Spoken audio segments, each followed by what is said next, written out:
Well, how about this for a lineup? Jeremy Corbyn, Pamela Anderson, Danny Dyer and David Ginola are amongst the guests joining Piers and Susanna now for this one-off special. Good evening, Britain. Thursday, 28th of June, 2018. Live from Television Centre in London, this is Good Evening Britain with Piers Morgan and Susanna Reid. Good evening, Britain. We are live, we're on late, and we are with you for the next hour. Well, that went well, didn't it? All the hope, the nation's hopes, resting on the shoulders of the England team. It was all going so well.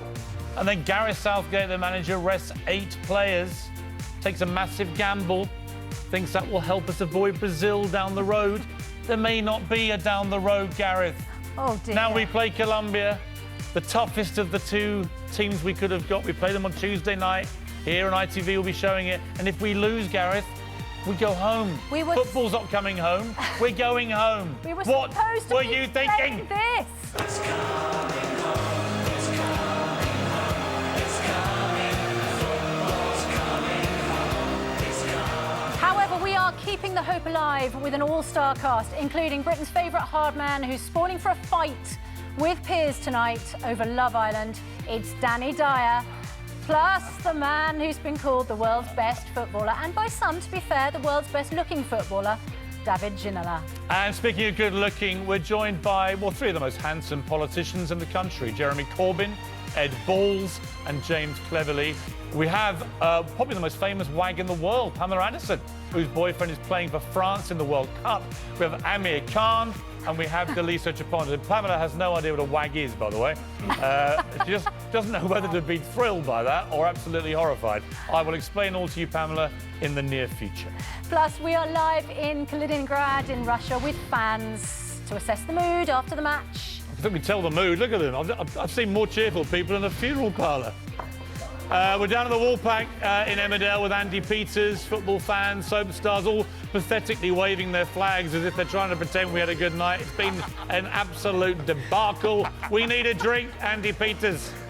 Piers, have no fear, I have got you covered. They're waving like crazy people because we're having an awesome time, aren't we? I've got your drink ready. I'm also going to give somebody watching right now the opportunity to win £10,000 and 6 flight tickets somewhere in the world.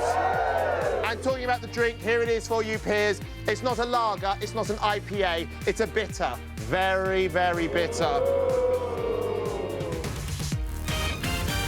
To be honest with you, we are all feeling pretty bitter, actually, Well, right now. I think you need a little wine. I'm also feeling massively overdressed. I wore a tie because the Labour leader was coming in, and I assumed I would have to be very smart. But Jeremy Corbyn has come. Well, he's come as a sort of a casual, I think it's called. Short sleeves. A football casual. There he is.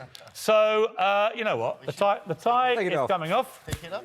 If it's good enough for Jezza, it's good enough for me. Wow. Off it comes. Well, this is a little early. David, ties off, mate. OK. The Labour leader has set the sartorial tone for the evening. Get the beers. I just need a... you know what you need? When you watch a football game like point this... out, I'm not going to take anything off. Well, can you not be quite so hasty? we need the ratings. Now, there's a moment in every football fan's life when things go horribly wrong.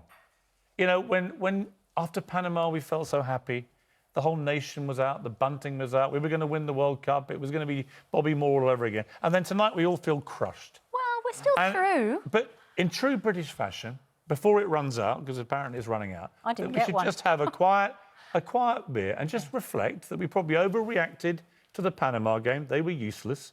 And we beat a bunch of useless footballers, 6. And now we're probably overreacting. I hope we're overreacting You are slightly to what overreacting, could be yeah. football suicide. So let's just have a... Right. Oh, that's better. All right. All right, you know what? I have a glass of neat vodka. All right, it feels a bit better now. You're very strong, actually.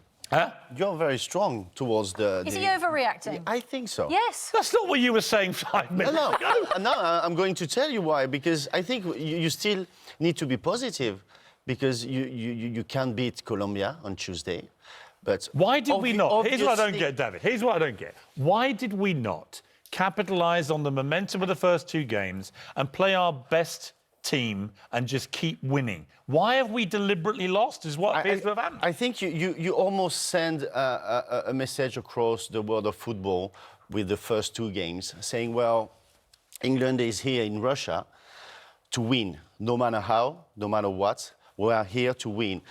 And tonight, I think you're getting the message wrong, because somehow you're losing the momentum. We saw Gareth Southgate answering questions. He's not